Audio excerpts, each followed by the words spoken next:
The Gospel of John, chapter 6. After these things, Jesus went over the Sea of Galilee, which is the Sea of Tiberias. Then a great multitude followed him, because they saw his signs which he performed on those who were diseased. And Jesus went up on the mountain, and there he sat with his disciples. Now the Passover, a feast of the Jews, was near. Then Jesus lifted up his eyes, and seeing a great multitude coming toward him, he said to Philip, "Where shall we buy bread, that these may eat?" But this he said to test him, for he himself knew what he would do. Philip answered him, 200 denarii worth of bread is not sufficient for them, that every one of them may have a little. One of his disciples, Andrew, Simon Peter's brother, said to him, "There is a lad here who has 5 barley loaves and 2 small fish. But what are they among so many?" Then Jesus said, "Make the people sit down." Now there was much grass in the place, so the men sat down, in number about 5,000. And Jesus took the loaves, and when he had given thanks, he distributed them to the disciples, and the disciples to those sitting down, and likewise of the fish, as much as they wanted. So when they were filled, he said to his disciples, "Gather up the fragments that remain, so that nothing is lost." Therefore they gathered them up, and filled 12 baskets with the fragments of the 5 barley loaves which were left over by those who had eaten. Then those men, when they had seen the sign that Jesus did, said, "This is truly the prophet who is come into the world." Therefore when Jesus perceived that they were about to come and take him by force to make him king, he departed again to the mountain by himself alone. Now when evening came, his disciples went down to the sea, got into the boat, and went over the sea toward Capernaum. And it was already dark, and Jesus had not come to them.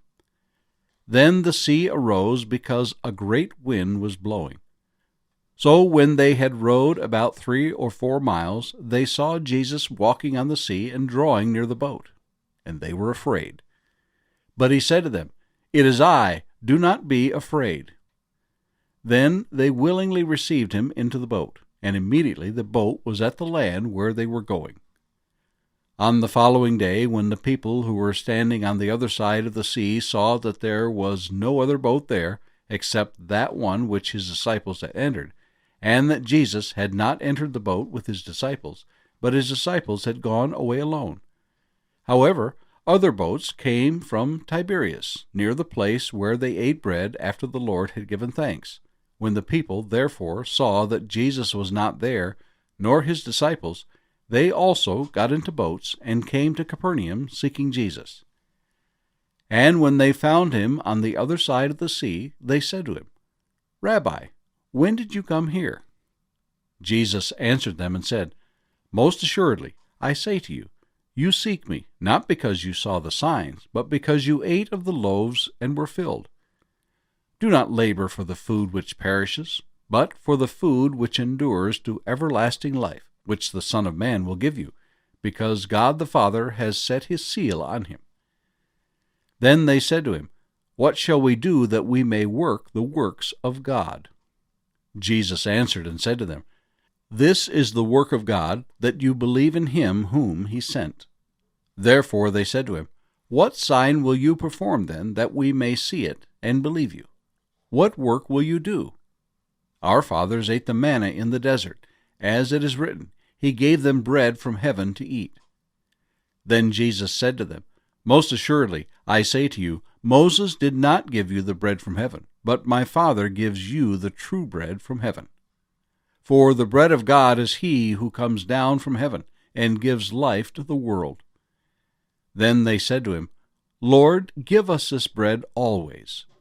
And Jesus said to them, "I am the bread of life. He who comes to me shall never hunger, and he who believes in me shall never thirst. But I said to you that you have seen me, and yet do not believe. All that the Father gives me will come to me, and the one who comes to me I will by no means cast out. For I have come down from heaven, not to do my own will, but the will of him who sent me. This is the will of the Father who sent me, that of all he has given me I should lose nothing, but should raise it up at the last day. And this is the will of him who sent me, that everyone who sees the Son and believes in him may have everlasting life, and I will raise him up at the last day. The Jews then complained about him, because he said, I am the bread which comes down from heaven. And they said, Is not this Jesus, the son of Joseph, whose father and mother we know? How is it then that he says, I have come down from heaven? Jesus therefore answered and said to them, Do not murmur among yourselves. No one can come to me unless the Father who sent me draws him, and I will raise him up at the last day. It is written in the prophets, and they shall all be taught by God. Therefore, everyone who has heard and learned from the Father comes to me. Not that anyone has seen the Father, except he who is from God. He has seen the Father. Most assuredly, I say to you, he who believes in me has everlasting life. I am the bread of life. Your fathers ate the manna in the wilderness, and are dead. This is the bread which comes down from heaven, that one may eat of it and not die. I am the living bread which came down from heaven. If anyone eats of this bread, he will live forever. And the bread that I shall give is my flesh, which I shall give for the life of the world. The Jews therefore quarreled among themselves, saying, How can this man give us his flesh to eat? Then Jesus said to them, Most assuredly, I say to you, unless you eat the flesh of the Son of Man and drink his blood, you have no life in you. Whoever eats my flesh and drinks my blood has eternal life, and I will raise him up at the last day. For my flesh is food indeed, and my blood is drink indeed. He who eats my flesh and drinks my blood abides in me, and I in him. As the living Father sent me, and I live because of the Father, so he who feeds on me will live because of me. This is the bread which came down from heaven, not as your fathers ate the manna, and are dead. He who eats this bread will live forever. These things he said in the synagogue as he taught in Capernaum. Therefore many of his disciples, when they heard this, said, This is a hard saying. Who can understand it? When Jesus knew in himself that his disciples complained about this, he said to them, Does this offend you? What then if you should see the Son of Man ascend where he was before? It is the Spirit who gives life. The flesh profits nothing. The words that I speak to you are spirit, and they are life. But there are some of you who do not believe. For Jesus knew from the beginning who they were who did not believe, and who would betray him. And he said, Therefore I have said to you that no one can come to me unless it has been granted to him by my Father. From that time many of his disciples went back and walked with him no more. Then Jesus said to the 12, Do you also want to go away? But Simon Peter answered him, Lord, to whom shall we go? You have the words of eternal life. Also, we have come to believe and know that you are the Christ, the Son of the living God. Jesus answered them, Did I not choose you, the 12, and one of you is a devil? He spoke of Judas Iscariot, the son of Simon, for it was he who would betray him, being one of the 12. Psalm 74. A Contemplation of Asaph.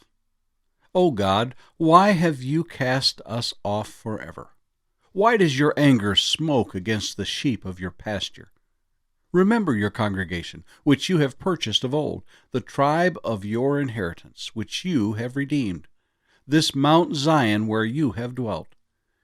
Lift up your feet to the perpetual desolations. The enemy has damaged everything in the sanctuary. Your enemies roar in the midst of your meeting place. They set up their banners for signs. They seem like men who lift up axes among the thick trees. And now they break down its carved work, all at once, with axes and hammers. They have set fire to your sanctuary. They have defiled the dwelling place of your name to the ground. They said in their hearts, "Let us destroy them altogether." They have burned up all the meeting places of God in the land. We do not see our signs. There is no longer any prophet, nor is there any among us who knows how long. O God, how long will the adversary reproach? Will the enemy blaspheme your name forever? Why do you withdraw your hand, even your right hand? Take it out of your bosom and destroy them. For God is my King from of old, working salvation in the midst of the earth.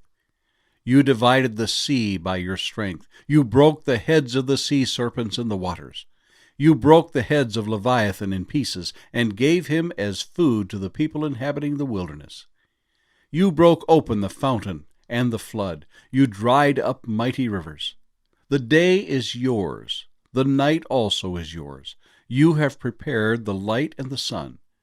You have set all the borders of the earth. You have made summer and winter. Remember this, that the enemy has reproached, O Lord, and that a foolish people has blasphemed your name. O do not deliver the life of your turtle dove to the wild beast. Do not forget the life of your poor forever. Have respect to the covenant, for the dark places of the earth are full of the haunts of cruelty. O do not let the oppressed return ashamed. Let the poor and the needy praise your name. Arise, O God, plead your own cause. Remember how the foolish man reproaches you daily. Do not forget the voice of your enemies. The tumult of those who rise up against you increases continually.